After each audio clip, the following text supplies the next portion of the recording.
Right, welcome back to another JDM video. So the last one you would have seen is me putting some gubbins into this old kind of poor case here.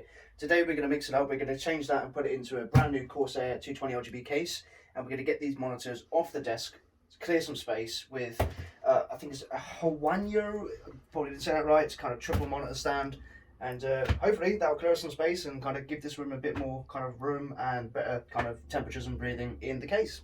So I've just started unboxing the mono mount, and I've got to say, like, the quality of this stuff is actually really good. I mean, we're talking, well, solid metal plates that has some freaking weight to it. I didn't expect it to be as big as it is, but that's a good thing. It means obviously these are going to be the arms that are going to kind of come out and wrap around there. So quality wise, I'm quite impressed. The instructions seem to be really clear as well. There's several ways for you to mount it depending on your desk setup.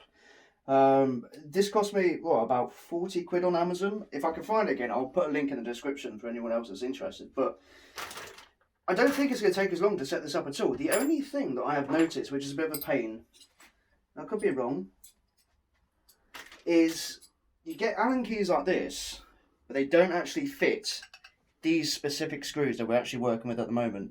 But I'll check the rest of the bag and make sure there's nothing missing. Which is fine, because I've got plenty of these kind of things anyway, but I'm pretty impressed so far. This, I reckon, is going to be pretty solid. Right, so, mono mount, built. It's actually really good quality. For what I paid for it, which like I said, is probably about 40 quid. It's a really solid mount. I do need to make some adjustments just to kind of figure out how exactly I want them, but the arms are solid, they come around really nicely. Everything's adjustable, tilt, swivel, left, right, and everything. It's perfect, and the amount of space is freed up on the desk. You can imagine the mounts beforehand just covering up all this area, the stand on there, the stand on there, the stand on there. Whereas now, although nothing's plugged in, you can see the cables for the monitors are all laying there on the desk. So even when I sit down now, beforehand, the way it was set up, this stand here, where you can see just how big the arms come out on here, it just took up so much room. And then to bring these monitors almost flush with this one, the stand was taking up so much room over here. But now, although I need to maneuver them slightly to the comfort that I want, I've got all of this space. I can move things, I can have a few more things on my desk, my mixer can move, my boom arms a little bit better positioned. So everything now, just with that mount alone, has just made this whole desk look so much more bigger, more free space. And it means when I do this, which is going to be the next big thing today, I'm going to have a banging looking kind of computer in the corner there with RGBs and everything that you're actually going to be able to see, rather than kind of tucked away and hidden behind all these monitors in the way. So thumbs up to Hawaiian. Right, so now the monitors are done, I think the next stage is probably, in fact the bigger job of the two, is finally get these bits and pieces out of this old tower and have a look at our new one. So that is our old poor tower there, which is, it's a Bitfenix Nova, I want to say, or Comrade, one of those kind of models. It's the plainest case you can probably get. I think it's like 30 quid from Amazon or overclockers, and it's served its purpose. It fits an ATX board, it does the job, but the problem is there's just no fans. Yes, you could put fans in it and kind of make some room for them all, and it's crap. I never cared before about like a viewing panel and about aesthetics and the visuals, but I don't know, I kind of changed my mind and I actually want to kind of make something pretty cool after the last one I built. It makes me kind of want to play around a little bit. So we're going to take all the gubbins out of here, and then we're going to rock in with a new Corsair one, so we'll see how it goes. So what I'm doing now is basically just trying to disconnect everything so we can get it ready to start taking most of the components out. Now we could probably get away with leaving a lot of the stuff on the board, like the RAM, the processor, the all-in-one. We can kind of dismount the radiator from the case and then kind of hang it around. Same with the GPU. We'll have to disconnect it from the case, but we might be able to kind of hold most of it in place, or I might just take the graphics card down, leave it aside just in case. But it shouldn't be too difficult, and then we'll kind of unpack the new one and see exactly what we're working with. So it shouldn't actually take that long. It's kind of a bit of a speed build, but without rushing it too much. So yeah, the bonus is the power supply unit's semi-modular, so I can disconnect all the cables that way. I don't have the fully modular and customized cables that I was working with last time. This is like semi-modular, so the 24 pin and the EPS plug are still hardwired, but it's still a good power supply. It's a Corsair 556, 550M, I think is the actual spec name of it. That one's on there tight. But I'm really intrigued to see what kind of room we're also going to get in the new one. There's a bit of rust on there actually. That is a sign I'll probably spill a drink at some point on my desk, which is very, very likely. Alright, so that's that. Disconnected. ATX disconnected. EPS is an absolute pain. It's right at the top in the corner, which most of them are these days. But getting to them is quite a challenge.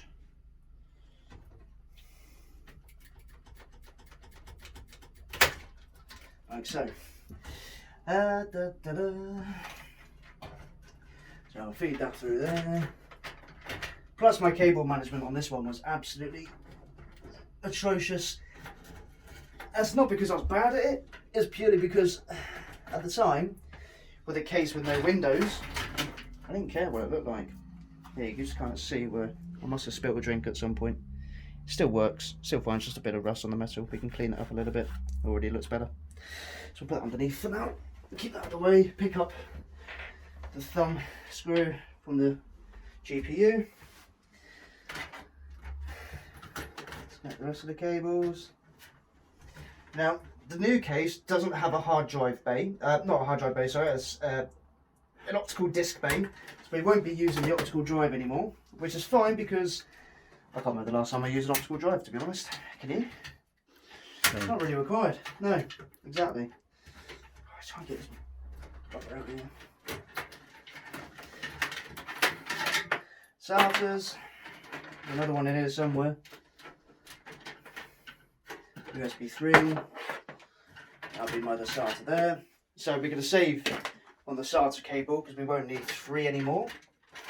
And then most of these I could just completely pull out because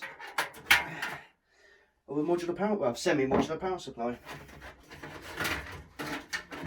I call that. I wonder how much we can save off those as well. And future-wise, I might actually go down the custom cable route.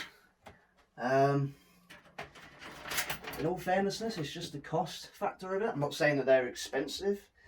They're just something that I don't have the money for at the moment, and I can obviously put that money elsewhere in the build or in something else. So who knows what the future holds. Trusty Elgato HD60 Pro. Very handy for streaming. And then still got the RTX 26. We haven't really tried and tested much of this, to be honest. I've had a bit of a go on it, but because of the fan situation and the air cooling in it, I haven't want to push it too much. So maybe. What was it like with your rendering? The rendering, yeah. So this didn't create much of a difference with the rendering. It was probably mostly CPU power. GPU would have kind of had an effect on that for sure. But I think the video we did over the weekend was about 4 gig, and instead of taking, well, probably took about an hour and a half to 2 hours previously, it was actually taking about 50 minutes in total at 1080p 60 FPS. So it made a big difference. It was such an improvement to what I was running, which is very handy to obviously what I do. So it's definitely made a big difference, yeah. It's one thing that Ryzen's have been known to be good at, because it can do multi-core processing. It can kind of handle these kind of compute tasks a little bit better. Right, I should probably upgrade this AIO at some point. Obviously it's technically a 120mm AIO, single fan size rad with it as well, but that is everything disconnected from that side. We just need to unscrew the motherboard.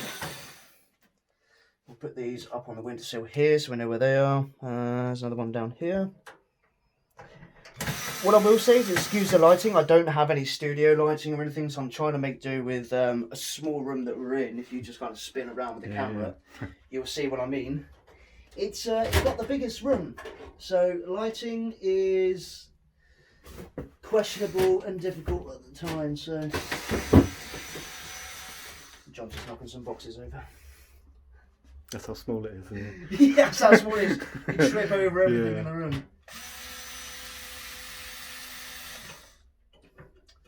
That wasn't even on the screw. Come on.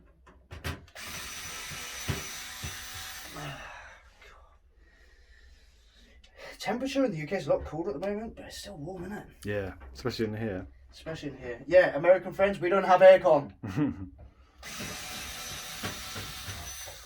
So when we were getting that 36, 38 degree heat the other week, I don't think I came in here actually.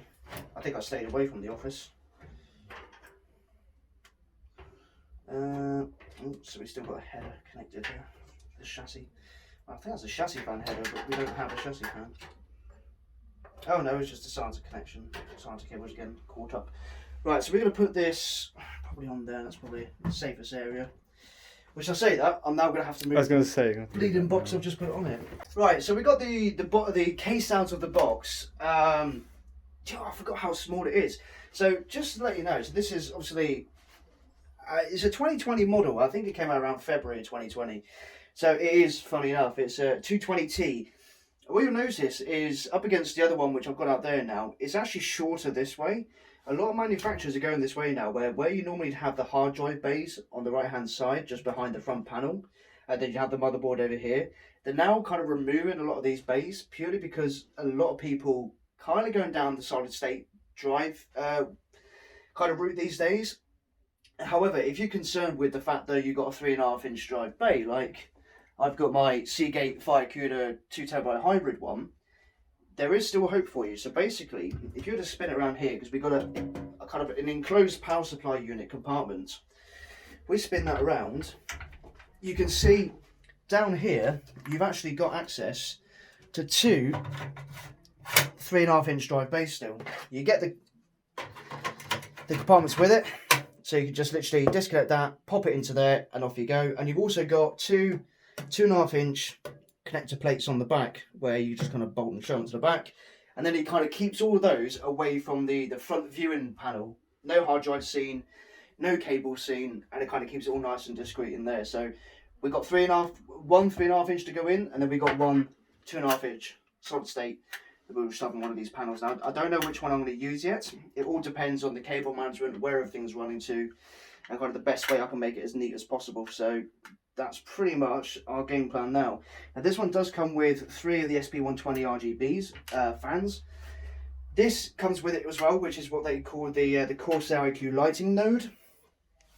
So you've got 3 front fans already connected to here. Now this is the biggest kind of question I had, and this is where luckily I came prepared. So because you've got these 3 running here, this isn't going to necessarily power the actual fan's RPM, I believe. I haven't checked it, but I'm pretty sure that's the case, because these are the RGBs only.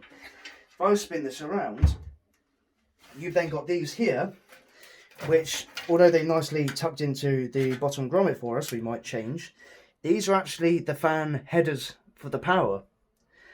So if you can imagine, you've got 3 fans on the front, and then in our case, you've got another 3 of these. You've got 6 headers. Now, pretty much, I don't know how many boards may have, well, let's put it this way, I don't think many, if any, boards have 6 fan headers on the motherboard as standard. So basically, what we've gone and bought is, if I can find what I've done with them with all these packs around me at the moment. So what we have here is basically, we got 2 of. It actually came in a pack of 4, but I put some aside for Roland's build as well, because he's bought a pack of these to go in his. So basically what this will do is you'll be able to plug this into a single fan header, and then run a splitter to power up to 3. Now these use so little power. I can't remember the exact power output of these. 0.3 amp. So I'm pretty sure just a one header will cover less than 1 amp. I think they're 5 amps normally. I'd have to get that double checked, but it just means that we can run basically 6 fans off 2 fan headers. So hopefully, I'm glad I bought these because I only actually got them delivered today. This was originally going to be built yesterday, so it's kind of lucky that DPD screwed up my delivery. Thanks, DPD. Right, so finally did it. So basically, I kind of skipped the little kind of ins and outs of what I'm doing. You've seen that in the previous video. I just wanted to get it built and basically on a time constraint, get everything kind of to a place where it all works. So we've done all the wiring. If you want to kind of come in and have a little bit of a closer look, I'm really happy with the outcome. You'll see it turned on in a second. You should be able to see cable management better, but we try to keep it as neat and possible, as neat and tidy as possible, with as minimal amount of cables you can see. Now it's still nice and tidy on the other side. These cases are slightly wider than the kind of like the old one, for example, that I've got. I can't remember, I think it's around 46 centimeters, I think. But either way, it gives you more room for cable management behind. It's obviously shorter because you don't have to worry about the hard drive bays these days. No one's stacking 6 hard drives in there. So all in all, I see.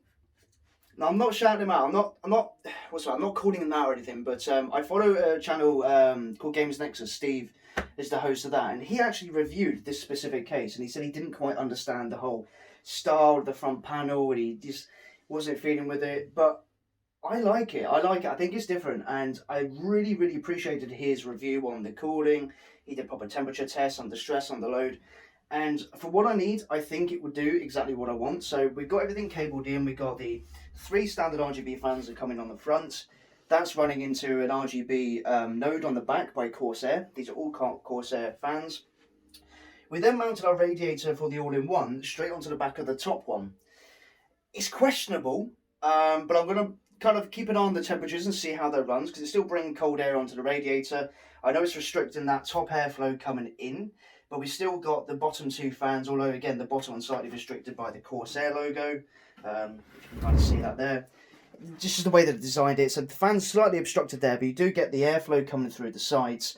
And we do have 2 120mm edge RGB fans on the top, as well as our RGB exhaust on the back. So now I think with everything kind of plugged in and set up, it's time to actually see if this thing actually, if they all work. Fingers crossed. This is why you should test it beforehand, before wiring and cabling everything in and tying and kind of cable tying and doing all your managements. But just look at the desk.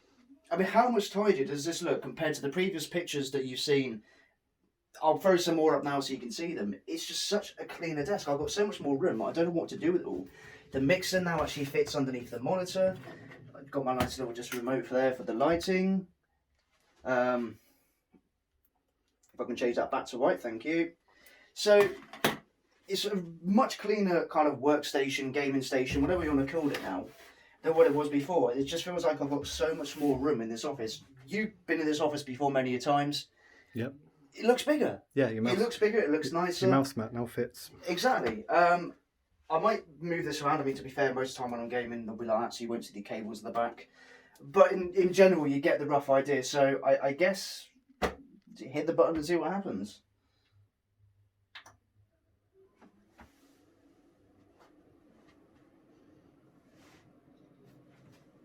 I mean, it looks good to me. It looks good to me. I'm pretty impressed. You can see the cable management in there now. All 6 RGB fans are spinning. You got the 3 on the front, the 2 at the top, which are bringing their in cold air, and then you got that single large 120 on the rear, which is the same size as the others, exhausting it out the back. And glass does need a bit of a clean, but that's just the way we've just been moving stuff around. It's just kicked in, but you can feel the cold air. Hopefully that will kind of circulate nicely. Worst case scenario, if we are really having a hot day and doing a gaming session, this front panel does come off, and it also has a mesh. You can run it completely open, case and bare on the front. Same with the side panels, and you also have the magnetic top filter that you can remove for kind of more direct airflow through the top. But obviously, because it's iCUE as well, you can obviously run all different colour patterns on them. So we're just going to load this in now. temperatures of the GPU. So we're running Asus GPU tweak. It just kind of starts on load up just so I can keep an eye on the temperatures. That's running 35, 36. So we can keep an eye on that. That's it's not bad temperatures. I've seen lower, but you know, with that kind of setup, it's I guess what I expected. Let's run Specky and let's run iCUE. So CPU temperature's currently at 49. That's not too bad. Again, this is a very hot room. John will also agree that we're sweating. Yes. It is hot. Several times. The windows are closed. We're onto a main road, so I'm closed the windows. We don't have aircon or any kind of kind of air management control in here, so it's extremely hot in here. But I didn't want all the traffic noise coming through. But yeah, so I'm pretty happy with those temperatures, considering the temperature of the room that we are in. I'd probably say it's close to 30 degrees in here, I would say. So we've got lighting node core here, and this obviously we can change all the kind of devices of the different colours, rainbow. Because I'm running Corsair mouse and keyboard, it all links in together, so all the colours will match. This is kind of the golden part of the iCUE. Now I don't think my all-in-one, the H60, runs off the same iCUE suite because it's not USB powered like the H150 that we did with Roland's build. So that just goes perfectly white at all times. Now to be honest, I think the one I'm going to keep anyway is probably the ice white. I'm quite a plain colour guy, and I just think with the white case, that really gives it a finish really nice. It's almost like a kind of a bluey white ice colour. So we run the light off there. I think that just runs the room really nicely. So I think all in all, a couple hours of work, it's been really successful. We've got the monitors now off their stands and onto the kind of the triple monitor arm. We've raised it up, we've got so much more desk room, and we finally got rid of that pathetic, fanless, horrible black plain case, and finally upgraded myself to something that actually looks like a decent, respectful rig. So yeah, I'm really happy with the outcome. You know, I hope you kind of enjoyed seeing this journey. Like I said, I don't want to take you through the process of the whole kind of wiring and everything, because it's very boring, very time consuming to get it looking nice and pretty. But I'm pretty happy with the outcome. If you have a look inside, you know, everything we try to keep as minimalistic as possible and as shortest route as we can. You know, so we're running the top corners, we're running them across the kind of the grommets on the right. It is semi-modular, so we could get away with not using certain cables that we don't need. And yeah, I'm just very happy with the outcome. So yeah, I hope you enjoyed this episode. It's more of a personal build this time rather than someone else's. I'm sure there'll be more in the future that we'll be doing for other people's. I don't think I need to make many changes to mine for a while now, so I'm actually kind of hoping that people come to me and actually ask me to do some more builds. I'm always up for doing it, so if you're interested, you know, you've got my contact email address down below. Feel free to hit me up. Drop a like in the comments. Drop a like and comment, shall I say. Subscribe for more. I'll be doing plenty more of this. I hope you enjoyed, and hopefully I'll see you on the next one.